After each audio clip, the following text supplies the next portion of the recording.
Hello and welcome to the reveal stream for Warmind, the second expansion to Destiny 2.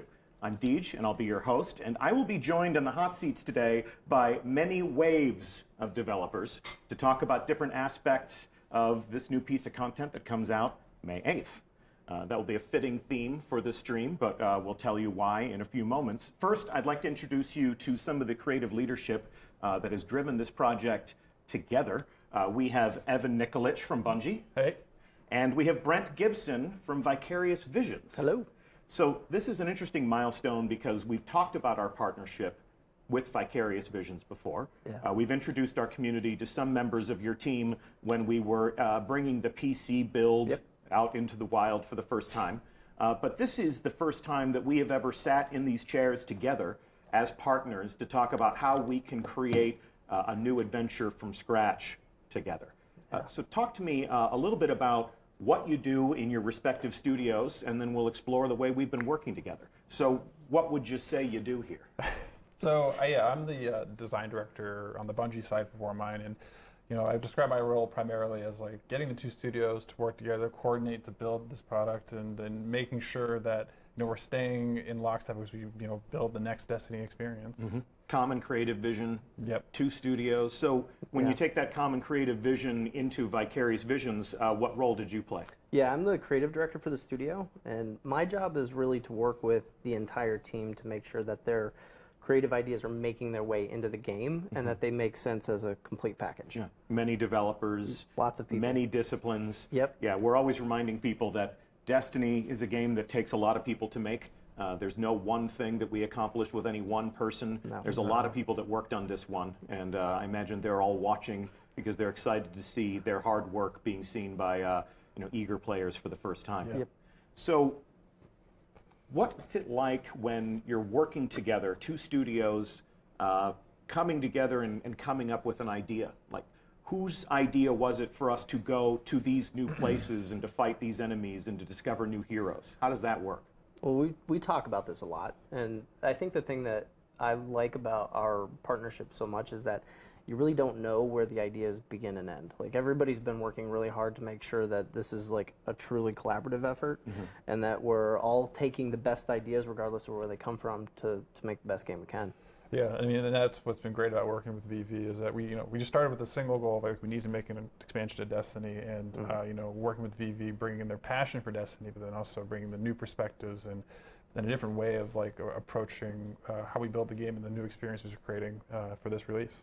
Yeah, there's a lot of things that you're going to see in this build that are like VV special sauce.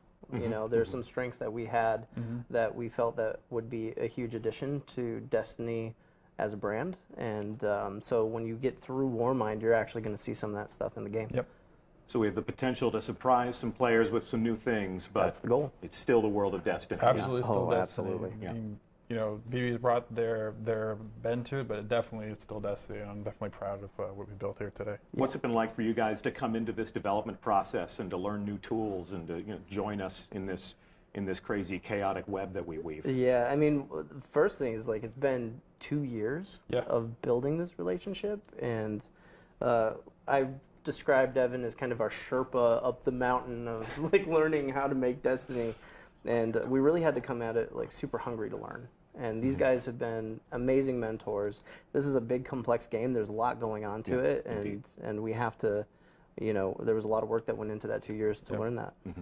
I know that we've had a lot of people from your studio visiting us. I know that we've sent people from Bungie to go and live and work among your people. So our frequent flyer mile pool is massive. Okay, well, it was your idea to be in Albany, New York.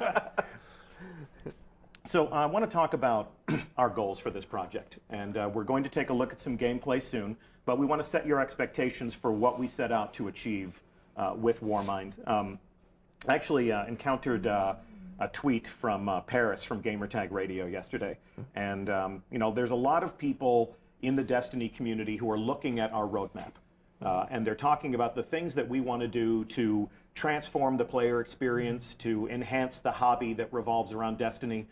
We had a long conversation about these things with members of our community in our first community summit We're pretty happy with the way that went down, so I'm hoping there will be more of those in the future. But we are looking to do a lot of things to Destiny. Update 1.14 was a step in that direction. Yep. Warmind is the next delivery of content and transformative enhancements to the way we play Destiny. And Paris from Gamertag Radio said, "Think it's safe to say that we want new and exciting things to do and explore, while also giving us an earned challenge for those that enjoy activities in the end game." So this May 8th, that's what a lot of people in our community are looking forward to. New things to do, new ways to play, an injection of new challenges into the end game. You think you can satisfy that with Warmind? Yeah, I definitely think we're hitting some of those beats and satisfying what players want. I think you put it as like this is the next step of where we want to take Destiny. So we got all new destination to explore. We're putting a bunch of secrets in the destination we want you guys to find and tell stories about. New story and campaign, new adventures.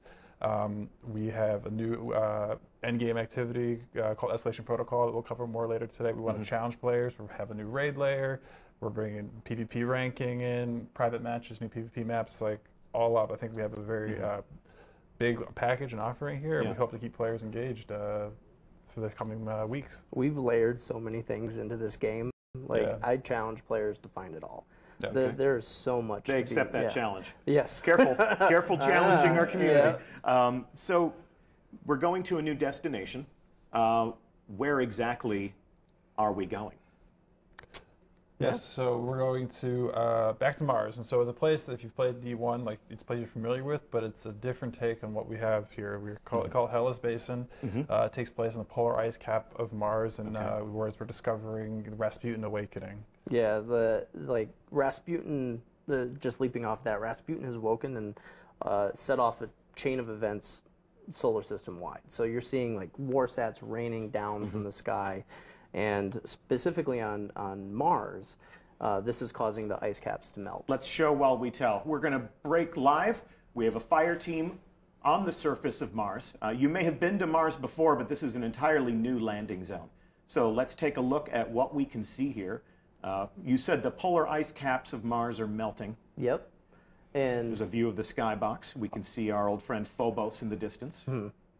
And we've got some space junk raining down from the skies. And then if we pivot left, we can actually see what you were talking about. So the polar ice caps are receding. Yes, and they're uncovering a time capsule left on Mars, which is Clovis Bray. It's the cradle of invention. It's the birthplace of all the technology that we know in the Destiny universe today. And it also happens to be the birthplace of Rasputin. So in the distance there, you can see that we have a huge facility, and this is Rasputin's stronghold. And it wouldn't be Destiny if we didn't have public events and crazy things happening in an ambient world. So Rasputin is on Mars. You're telling me Rasputin was born on Mars. We don't want to overspoil the story elements that we're going to learn in this game. Hot take from the community. Stop telling me everything I'm going to learn. Absolutely. Stop mortgaging the gameplay to make your streams awesome. So we are going to leave a lot of the player discovery on a lot of the story for the actual player experience. I'm sure you'll explain to us how Rasputin can be on Mars and in old Russia at the same time. And we will satisfy all of these curiosities. I know we have plans to do that. For the time being, this is your first glimpse of the place on Mars where you'll be exploring, where you'll be playing. This is where the campaign will take place. But then even after the campaign is over, you have reasons for us to come back to this place. Oh, absolutely. Yeah, we have one, thawing right next to Rasputin, we have the hive.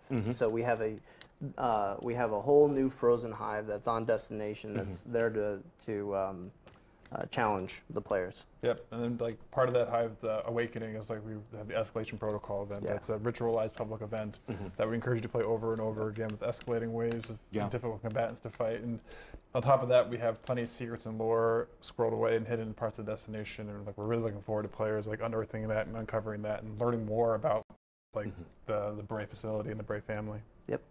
It's been an interesting construct of science fiction where you have the company You have the corporation, and you have the evidence of commerce, whether it's Wayland Yutani or whether it's the Tyrell Corporation. So Clovis Bray is our own storytelling fictional corporation, and we're going to learn a little bit more about Clovis Bray, including some of the people that were involved in the operation of Clovis Bray. Is that right? Absolutely, yes. We're actually introducing Anna Bray. Anna Bray. Anna Bray. Okay. Yeah.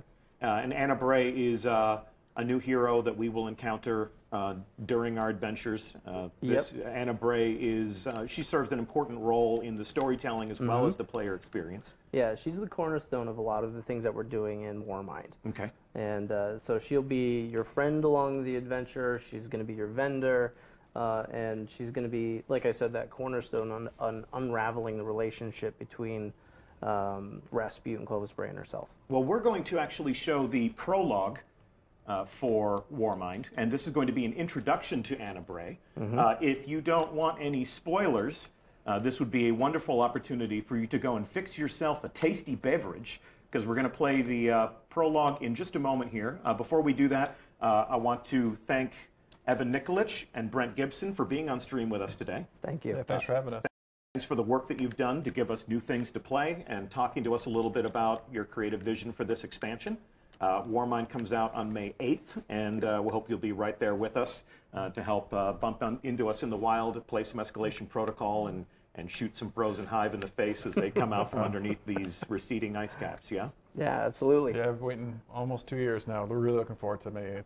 Cool. All right. Well, anything else you want to say to the Guardians who are watching? Good luck playing. Yeah. I'm looking forward to hearing the stories you guys come up with. All right. Well, with that, thank you so much for being on stream.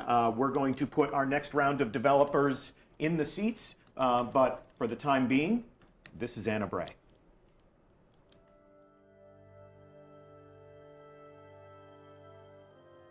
Guardians aren't supposed to investigate their past. That's the rule. But I'm not good with rules. Not when there's this much at stake.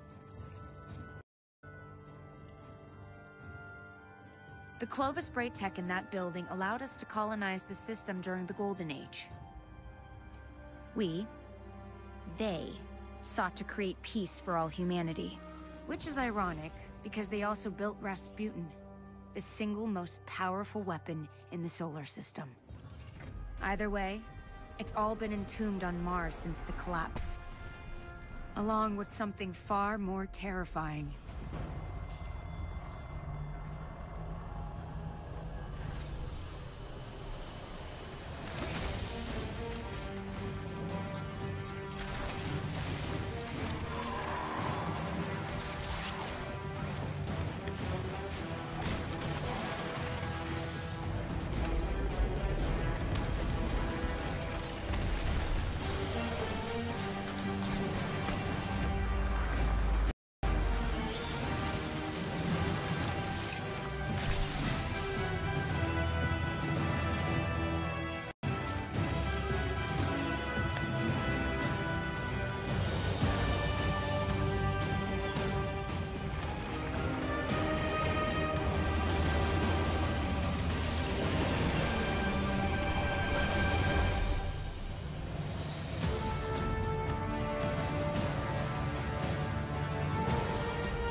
So that was Anna Bray. And these are the next two developers, the next wave of creators that are going to introduce us to the things that you made. We have Jacob Benton. How's it going, Deej? It's good. Good to have you here. And we have Ben Womack. Good morning, Deej. Good morning. Gentlemen, we're going to take a look at Escalation Protocol, which has been described as a cyclical, ritualized endgame activity that you have put into Warmind. Yep. Before we jump into that, give me an idea as to what you do at Bungie. Yeah, I'm a designer, so I work on encounters and activities and things like Escalation Protocol. Okay. So I was the lead designer for this team that made Escalation Protocol, so I was there to help the team succeed and get all their talents up forward in the game. People can see it. So we're going to take a look at, we have a fire team all assembled to play Escalation Protocol. Before we do that, here they are in destination. Talk to me about your goals for this activity. What did you set out to create here? So the #1 goal was trying to make a challenging endgame experience that people really wanted to come back to and aspire to finish. We know that the community and a lot of friends and internally we've been wanting bigger challenges in the game. Yeah, like something we can go home and play at night and like really feel challenged by. Yeah, you've heard the community feedback that maybe Destiny 2 isn't hard enough. Yes, we've heard that. We heard This is your answer to that feedback. Yep. Yeah, this is one of our answers. Okay, just one of our answers to the feedback that Destiny could be a little bit more challenging. All right, anything else that you want to say about it before we take a look at it in action? Yeah, there's a couple cool features about it.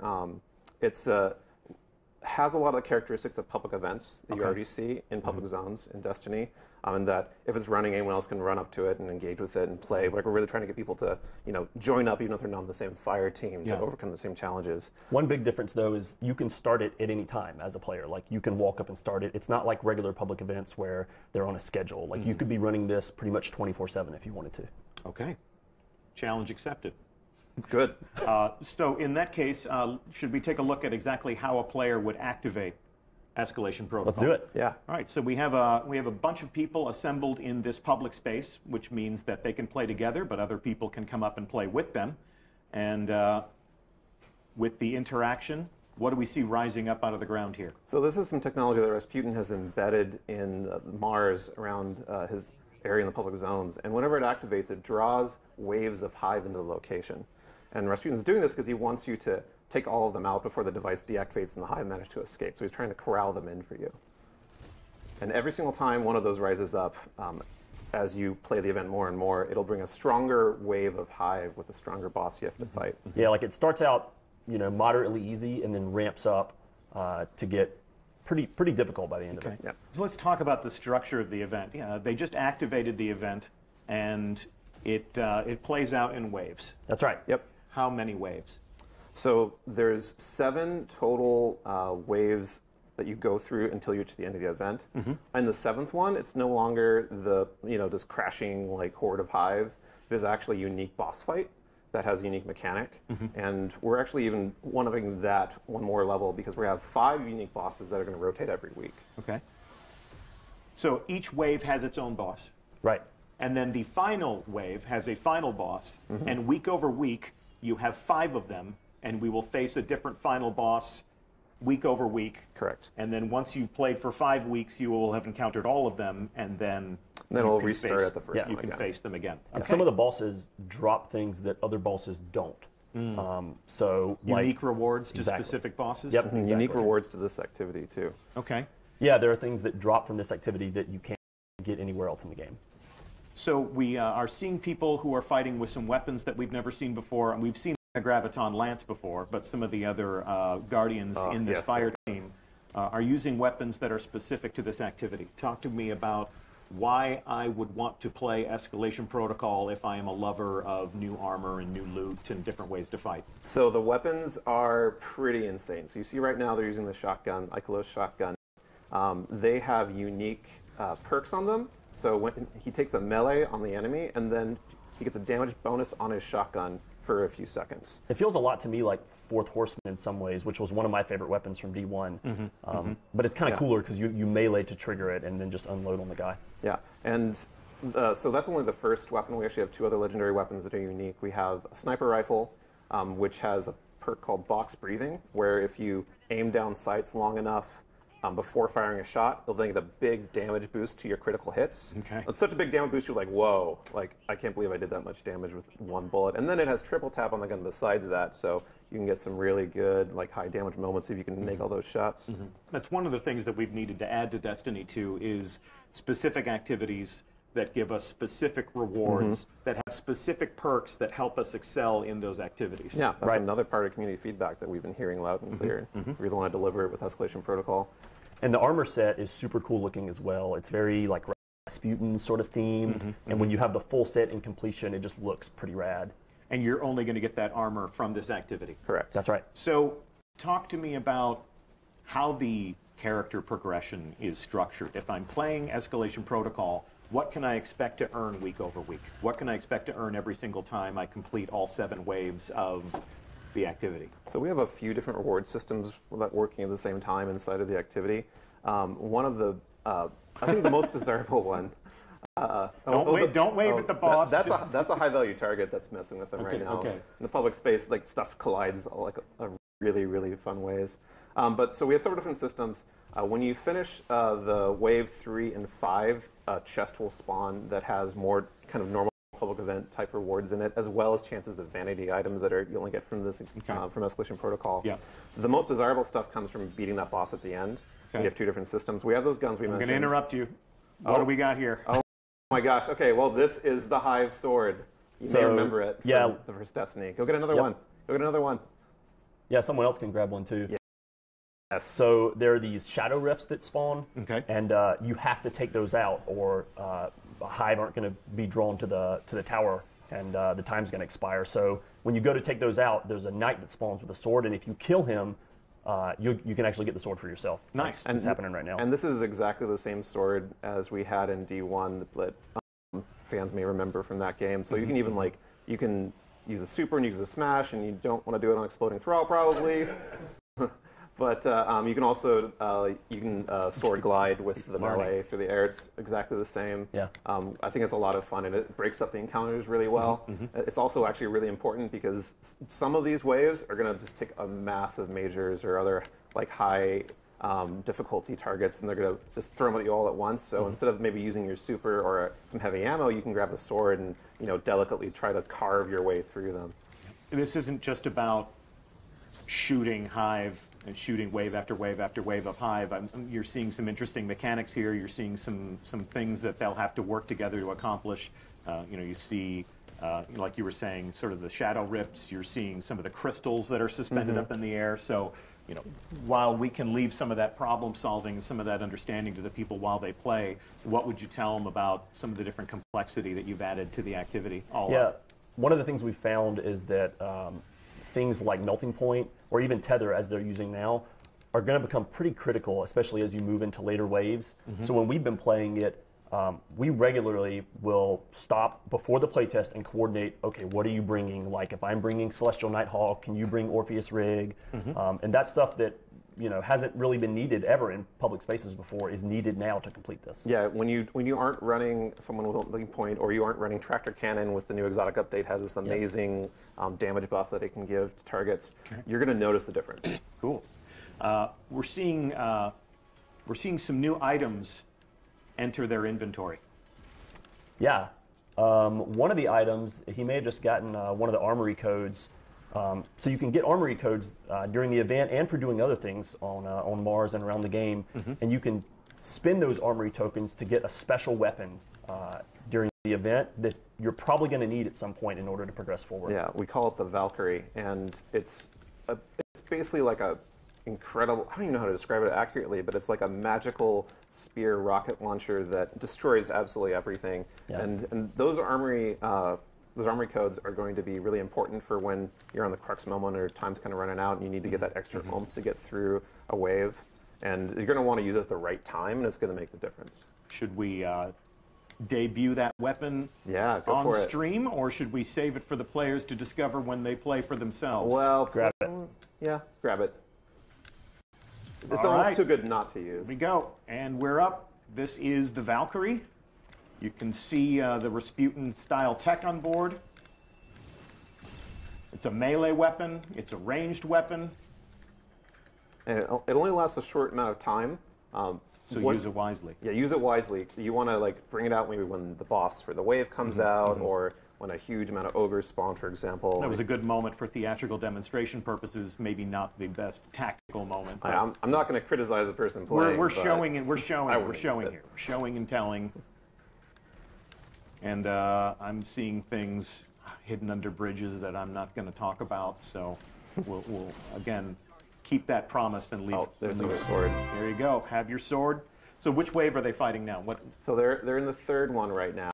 Okay. There's 7 total. Seven total. And they've been getting through these pretty readily. Keep in mind that we're using high-level characters right now. We have had streams before where we wanted to prove the activity was hard, and what happened was our audience watched people die again and again and again and again. We actually started testing this out like that. We had them at like the proper level. Yep. Like the level people be at the first week of play. I'm sure there are people watching who attended our community summit who actually got to experience this activity, and they'll be going live after stream with their own, their own analyses, their own takes on what this is. We made them play at a much lower level, right? Because we wanted to demonstrate that this was hard. But for the purposes of this stream, we've leveled these characters up to the point where they've completed the campaign. Right. They've probably played this for a few weeks. They have weapons that drop only from this. They have weapons that only drop from this, which make them better at performing in this. So a character's first experience in this activity may be very challenging. Yeah. Failure may be the default state when you first get started. In fact, you were talking about having Hang on. What's this? Whoa, what's this? Whoa. So here we have Cosmo is demonstrating some of the different armor that we can take a look at. And the best way to show off your armor to yourself is to do some emotes. And we now have an emote wheel. I think you're a little bored with all those green emotes, but we can definitely get you some better emotes through your commitment to the game. Oh, you can see the amazing helmet that you get only from Escalation Protocol. So we've got the new emote wheel. That goes in for every single player of Destiny. It's one of the Season 3 upgrades. Escalation Protocol is exclusive to Warmind. That's right. That's correct. And just to recap, rewards that are specific to the activity. That's right. You made it real hard. In fact, what was the feedback you got at the summit? So actually, Jake, at the summit, they were finding it difficult, but the feedback we got was that they would prefer if it was even more difficult. And we were really close to being locked down, but we managed to squeeze in one final change specifically based on the community feedback from the summit to make it even harder. Yeah, the day of the summit, right afterwards, Jake and I went back up to our desks and got cranking on making a change and getting all the right channels involved for it. And so now it'll be even harder. It's what people asked for. So. Yep. Well, we're about to find out. We're about to find out if people should have been more careful about what they wish for. So this begins on May 8th, along with Warmind. It must be said that you need to finish the Warmind campaign before this is even available to you. Right. Correct. Though, if someone else has actually started it, you can engage and follow along, even if you haven't finished the campaign. Which you're probably going to help make a difference by being there. You're also going to be probably kind of wrecked. It's because you will be lower level, but at the same time, people can res you. Your bullets will count. So by all means. Yeah. Okay. Well, this is all waiting out there in the wild, and people can dive in after they finish the campaign or during in progress if they want to get punished. We call it Escalation Protocol. We will actually leave this activity now and leave the rest for discovery by our players. So this fire team can go back to orbit for the next act of our reveal. Gentlemen, thank you so much for the hard work that you put into this, including rapid responses to community feedback in what was literally the 11th hour. Glad to see you collaborating with some people in our community to make sure that you dial it up to 11 at their request. Yeah. Oh, yeah. We did it. It's fun for us, too. Awesome. Anything else you'd like to say to the Guardians in our audience before we move along to take a look at the Crucible? Looking forward to playing it with everyone. Yeah. Looking forward to seeing you out in the world and doing Escalation Protocol. Okay. Gentlemen, thank you so much for being on stream today, and we will talk to you again about this once we get some player stories coming at us from out in the wild. Thanks, Teach. Can't wait. Up next, we're going to take a look at some updates for Season 3 that are about to hit Destiny. And to accomplish this, let's introduce you to two combatants in our fire team that will be sparring in this live fire exercise. You should know Cosmo by now, your friendly community manager. What's up? As well as Kevin Yanis, who is a designer on the Crucible team, who you may remember from our most recent Bungie bounty. Gentlemen, good morning. Good morning. Good morning. So you have the comm. Talk to us about what you'd like to reveal today, and then we'll get to playing some games. So today, the Crucible team is going to talk to you about two important features coming in Season 3. Both of these are available to all players of Destiny, regardless of Warmind ownership. and those are Crucible ranks and private match. I'm going to open up with Crucible ranks here.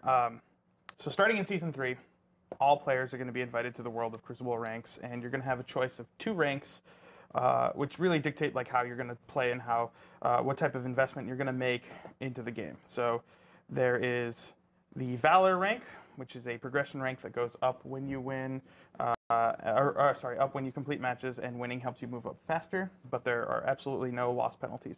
This is more a reflection of your time commitment. This is something you can go in, kick back, relax, and make progress towards something. So everybody can get in and rank up a little bit and kind of progress through. Absolutely. And you're going to find this rank actually featured on a quick play and all of our rotating playlists. And then we have the Glory rank here, which is which is attached strictly only to the competitive playlist. And this is a rank that goes up when you win and down when you lose. It's all about performance. It's all about the W's. So if you can win, if you can close out those matches, we're going to reward you for it. And what do we stand to gain? What if you lose? You go down. You go down. You really want to stay in the game as well, because if you leave early, you're going to get hit with the loss. Each rank features a form of streaking. So Valor, as you can win consecutively, you'll earn more points up to a cap, and that'll reset back down. Streak bonus. Correct. There's streak bonuses. Glory features the same type of streak bonus, but it also features a loss streak, which means if you're losing a lot, it's going to hurt more. Oh. And that also caps out as well. Okay.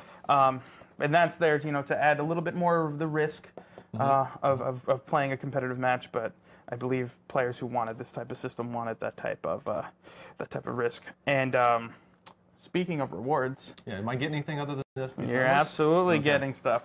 So starting in season 3, we're actually changing up the way Crucible rewards work entirely. When you go to Shaxx, as you will be required to when you first log in on Season 3, you'll be presented not only with a welcome package that contains 2 amazing emblems, but you'll also be presented with the entire slew of rewards and exactly how to get them. Oh, cool. Some of them are attached to reaching ranks. Some of them require reaching a rank and then completing a challenge. Something like pulse rifle kills or hand cannon headshots, sniper headshots, redeeming engrams, or resetting your Valor rank.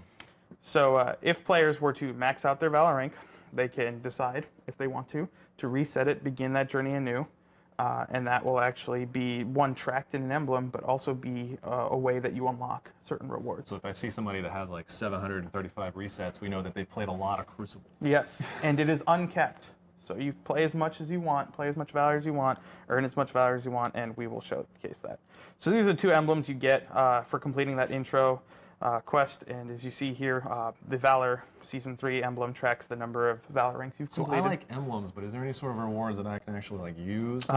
Yes. I'll get to that in just a second. Okay. The Glory emblem here, for those of you who are interested in the Glory rank, actually tracks your rank points in real time, which means this is exactly how much you have slapped on if you want to peacock a bit, show off. Yes, if you want a tangible reward, there's already a series of brand new guns that you're going to be able to earn from completing ranks and earning ranks, but there's specifically one gun each season that we're going to deliver that's going to be the chase. It's for Season 3, that's Redrix's Claymore. And this gun is unlike many guns because it features a new perk called Desperado. So as you see here, it has barrel traits. It has Outlaw, fan favorite, which is actually getting buffed in the 1.2.0 patch so that it refreshes every headshot kill. No cooldown. And Desperado, well, that's synergistic with it. So reloading while Outlaw is active is going to increase your rate of fire. But unlike other rate of fire perks we've made in the past, this one does not lower your impact, which means you're still getting the crispy 3 burst. You're just getting it faster. So, wow, okay. To see it in action. Yes, you will. This gun is attached to the Fabled rank in Glory. So for those of you who want to earn this, you have to set your sights on Fabled, make your way there. So we're not just giving that to everybody. Absolutely not. This is going to be, I predict, one of the harder rewards to earn. If you see somebody with this, you know they're good, and you know they've earned it. So, with that said, let's take a look at Private Match. Yes, it's back. Yes, it's pretty insane. So Private Match is back. It's everything you have known and loved about the Destiny 1 private match with some of our new game modes, and we've heard the feedback for certain about some of the options not necessarily fitting people's preferences. So we've done things like stripped out time of day and stuff like that, so that they're more focused on game options. So what are we playing today? So today we're going to be playing one of the two maps, which one of those maps is Meltdown. We won't be playing that today, but we will be looking at Solitude. Solitude is a brand new map that does require Warmind ownership. As with any DLC map in private match, you need to have ownership to But actually if I'm playing in the playlist, I'm good to go. Good to go. And that is actually a survival map. It's one we built for survival. It plays very well in survival. We're very excited. And we're going to play a little bit accelerated today. We're going to put rounds to win it too. Okay. Team lives. 6, which is the playlist version. We sped it up a little bit just to get it a little more snappy, but today we're going to be playing 6. So we're going to play Solitude Survival, and we're going to show off some new sandbox stuff. Let's do it. Boom. Cool, thanks guys. So just to recap, Season 3 delivers private matches and seasonal Crucible rankings to every player of Destiny 2. We're also delivering the new Crucible maps that we're releasing with Warmind. You'll be able to enjoy those in matchmaking. If you want to use them in private matches, you do need to own the expansion. So as they depart toward this new match, I'd like to introduce you to the final wave of developers that are in the hot seats. Final boss. Our final bosses for the day are John Wisniewski. Morning. Morning. And Josh Hamrick. Hello. You probably have seen these two gentlemen talking about their work on many occasions past, whether it's a bounty or a video or a stream like this. So we are going to be talking about the sandbox tuning for Season 3. This live fire exercise in the Crucible will be a great opportunity for us to look at how exotic weapons are all becoming just a little bit more exotic. Talk to us a little bit about what your goals have been in reaching into the sandbox and making some of the most coveted weapons a little bit more dangerous. The big goals that we were trying to hit with the exotic weapon pass that is going to be going live in May is that we wanted to increase the feeling of exoticness or power or sort of a specific gameplay experience that was happening with each exotic weapon. Basically, with the focus of just making everything stronger, faster, better, just pushing everything a little bit harder. And we wanted to do that in a way that was leaning into the exotic fantasy or the gameplay that we'd already established with the weapons on release. So we weren't trying to make any like drastic changes to how these things play. If you already know how they play, if you already like them, or if there's one that like you feel like it could be better, but it just needs a little something, that gameplay is still going to be pretty familiar to you. It's just going to it's going to be a lot more effective, hopefully in every activity that you like playing. Okay. Well, like Fighting Lion that you see here is now a beast. John can tell you everything it does, but it is one of my personal favorites. I've been running it like crazy in playtest. Yeah, the thing we did to Fighting Lion to make it a little bit better is we gave it more ammo, and we basically did a small adjustment to how damage works on it. So we added more damage to the detonation and took a little bit off the impact. So it places a little less pressure on trying to get that grenade to hit and makes the detonation a little bit more friendly. Lets you reach out and touch people. Yeah. It just makes it a little bit more reliable. Oh my God, it's fun.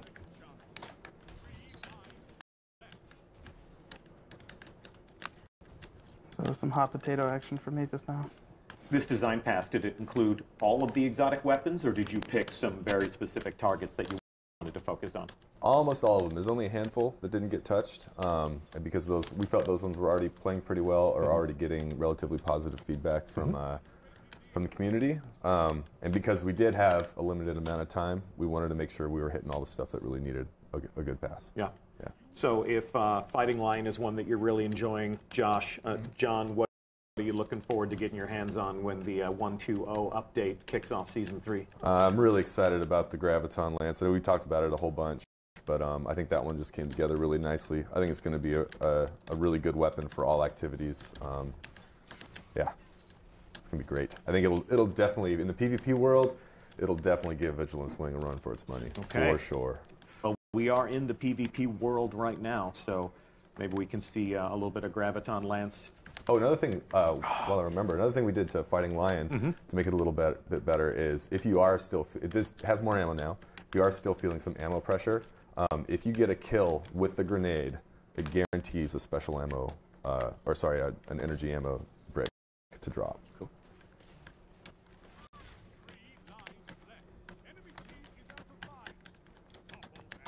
Do we have any good snipers we could watch? Oh, dang! You're welcome to go take a seat, Captain. All right, fine. Oh, well, that wasn't it.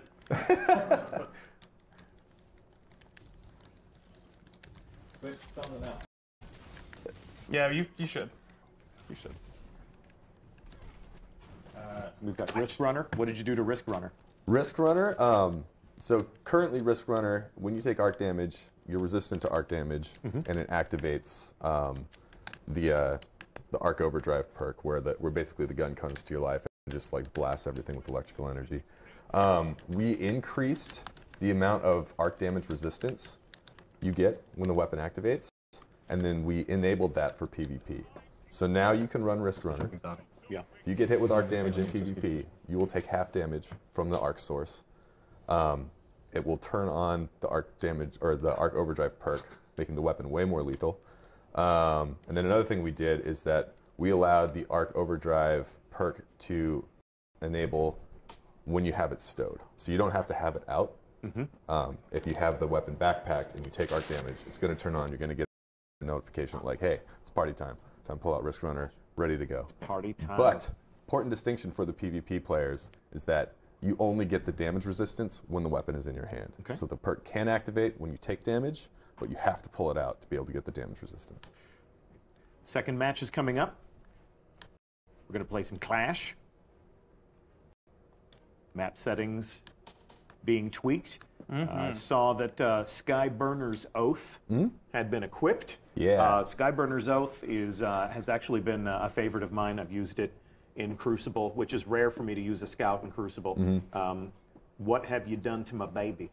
This got the most, probably one of the biggest changes. Yeah, right? it took a long time. It took a long time to like really dial in how the projectile was going to work. But basically, we talked about this in the 12 a little bit ago, but Skyburner's Oath had, sorry. I'm kidding. I'm just kidding. I'm just kidding. I'm just kidding. It's an inside joke. It's an inside joke. Skyburner's Oath had it had a relatively like good amount of utility and power. It was a pretty strong weapon. It just didn't have any spectacle. When you used it, it just sort of felt like one of the other legendary guns. Even though it was pretty strong, it's pretty effective for most activities. Yeah. And so we just kind of wanted to give it some sparkle, some pizzazz. And so what we did is we sort of like looked at the duality nature of the weapon, where it fires fast from hip and then fires slow when you ADS. And we just sort of like, okay, let's make a more distinctive separation here between hip fire and aiming down sights. So now aiming down sights is going to behave like it did, fire slow, high impact, precision damage. We put explosive rounds on the weapon, so anytime you hit with any play style, it's going to explode and do some damage. But then for the hip fire, what we did is we slowed down the projectiles, and we sort of like put a little bit of gravity on them, so you're kind of lobbing these like, almost feels like a rapid fire grenade launcher. Okay. And then we put some, the first attempt at doing that was like, okay, this is fun. Like I can see the sort of the feeling of how this is going to work, but it's pretty hard to actually like hit targets with a slower projectile. So we're like, screw it, man. We're trying to make exotics strong and awesome. Let's put some tracking on this thing, so you kind of don't have to aim all that much. Target-seeking rounds. Yep. All right. The first version of that was strong. It was insane. Show me those It was target-seeking really rounds. strong. That's nasty. And, it would track you down. Yeah. Oh, look at that. Look at that. That is awesome. That's going to be fun, man. That is going to be fun. Yeah, definitely great to like how Kevin's using it here. It's a really fun weapon to use as a warlock. It's sort of you're like strafing through the air and just sort of raining fire, almost like you're some kind of sky burner. Oh God! Look at that. Have fun with your puns. Have fun with your groan-worthy puns. Oh, What was that? that was hard light. And what have you done to hard light? Hard light, we basically gave it the same functionality that Borealis has now, where you can hold down you can hold down the reload button to change damage types on the fly. Okay. And then we did something that I'm really excited about. So one of the things that know and love about Hardlight, of course, as you can see there, is that it bounces willy-nilly all over the place. Indeed. The utility of that is not super strong. There's a lot of spectacle there. It feels like a laser light show, but trying to actually pull something off with that has been difficult. So what we did is, with Hardlight now, every time a bullet ricochets, it gets double damage. So if you're bouncing stuff around the corner, you're going to be doing twice as much damage. A little bit harder to hit, but when you do get the hits, it's going to pay off. Blind firing, high risk reward. And I am really excited to see what kind of montage material we can get from people doing trick shots, bounce shots, like shooting at the ground in front of somebody to have it bounce up and hit them and then melt them instantly. Right. Well, as much as I'm loving the Skyburner's Oath exhibition here, I'm wondering if we can get, as much as you've talked about Graviton Lance, I'm wondering if we can get a Graviton Lance equipped on that character. Thank you so much. This is going to be disgusting. Okay. Kevin's and why going to destroy these guys. Why will this be disgusting?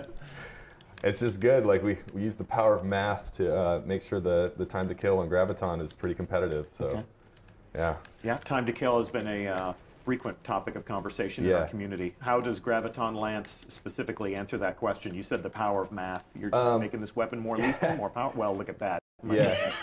So basically, so one of the things we did to Graviton is we made it a 2-round burst instead of a 3-round burst. So the first bullet's a little bit weaker. The second bullet is much stronger with a little bit harder kick. But that's one bullet less that you have to fire, so it's already got a competitive advantage against other pulse rifles. And as we were making these changes for May, changes were also happening in tandem for the Go Fast update, which we released a little bit ago. And as most people know, pulse rifles got a significant buff. And when those changes sort of like rolled our way together, and we play tested, we were like, holy crap, this thing's amazing. And then it was sort of one of those moments where like, do we change it? Do we keep it? What do we do? We're like, screw it. Plays great. People love it. We're just going to keep it. So yeah, pulse rifle buff made this thing pretty awesome. And yeah, we're just gonna let it roll. See how it goes. For the first 3 years of Destiny, we presided over a lot of conversations about certain weapons being OP. Certain weapons had reigns of terror throughout the course of different sandbox updates. With Destiny 2, a lot of the feedback has been nothing's OP. And they wanted some of those rough edges to come back. Looks like you're doing that. Absolutely. Speaking of rate of fire changes and things like that, Crimson? Yeah. Crimson's getting better. Crimson is not necessarily going to have a flashy update like Skyburner. If you know how to use Crimson, it's going to be play the same. It's going to be very consistent. Oh no.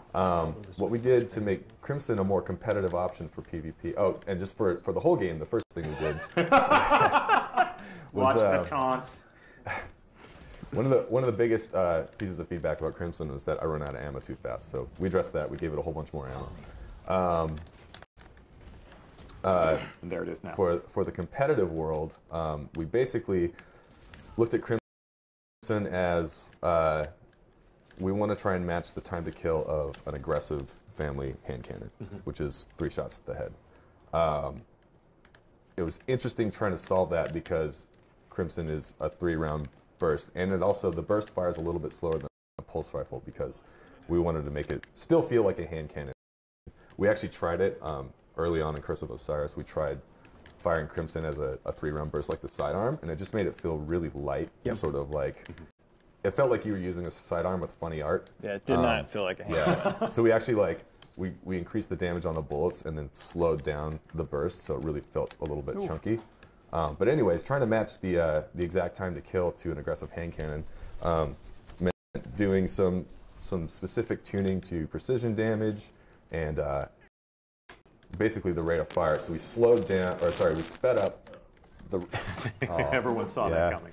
We sped up the time between bursts to be able to match the cadence of an aggressive hand cannon, and then to be able to match the exact time in shots to kill. We had to make it so that the first bullet of the final burst is the killing blow of Crimson. So because it fires 3 bullets. 3 rounds per burst, you actually have a lot of room for error there. So you can afford to get in some body shots or miss a couple rounds. And you'll still be competitive with aggressive hand cannons. Yeah. Cool.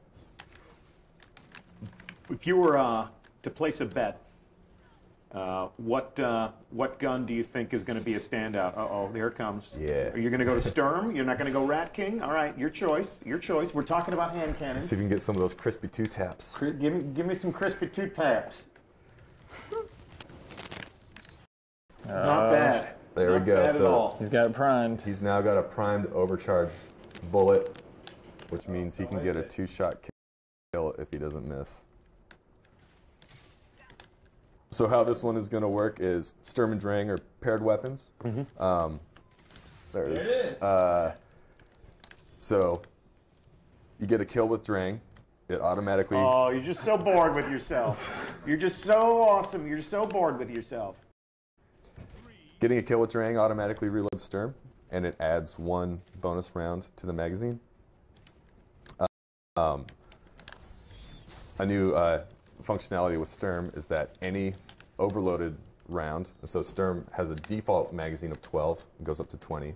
So rounds from 12 to 20 are going to have a significant amount of bonus damage.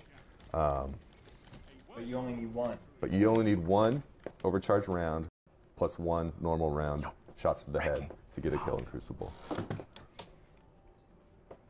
And then in the PvE world, you can get kills with Drang all day, overload Sturm up to 20 rounds, and be sitting pretty. All right. Well, those are the 2 Crucible matches that we were going to play today. Some good pearls there about the exotic weapon tuning. We don't need to reveal every single detail on stream. No. Might as well, we do love watching our exotic weapon reviews from our community, and that will be a good opportunity for us to understand if we've gotten closer to the sweet spot.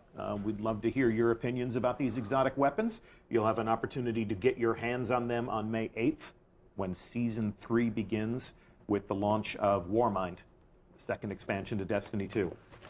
Any parting comments about your work and what you hope you'll see in Season 3, gentlemen?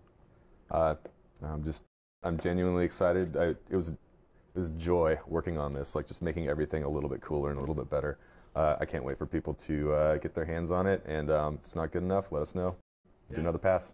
Hopefully it is. Looking forward to the videos that come out. We also finished fixing the sniper scope bug, and so snipers out there, like, your time has arrived. Super excited about the montages and stuff that will show up. Cool. Yeah, and all this. So yeah. All right. Well, this begins a larger conversation about Warmind and Season 3. That conversation will continue. We'll continue to give you a glimpse at how some of the different exotic weapons are changing. We'll give some different developer insights for some of the activities that we've revealed today. And we've still got a couple of weeks to set expectations about all of this. So we thank you for tuning in. We thank you for watching. We're looking forward to seeing you play Warmind. We're looking forward to bumping into you out in the wild as we play some Escalation Protocol. And of course, there's an entire new campaign, an entire new story to tell, and I hope we haven't spoiled too much of that for you. I'm Deej from Bungie. It's been my pleasure to host today, and we'll begin this conversation again soon.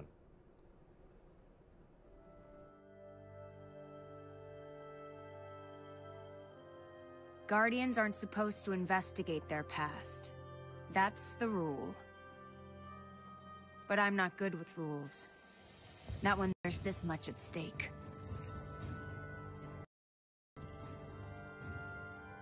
The Clovis Bray tech in that building allowed us to colonize the system during the Golden Age. They, sought to create peace for all humanity. Which is ironic, because they also built Rasputin, the single most powerful weapon in the solar system. Either way, it's all been entombed on Mars since the collapse. Along with something far more terrifying.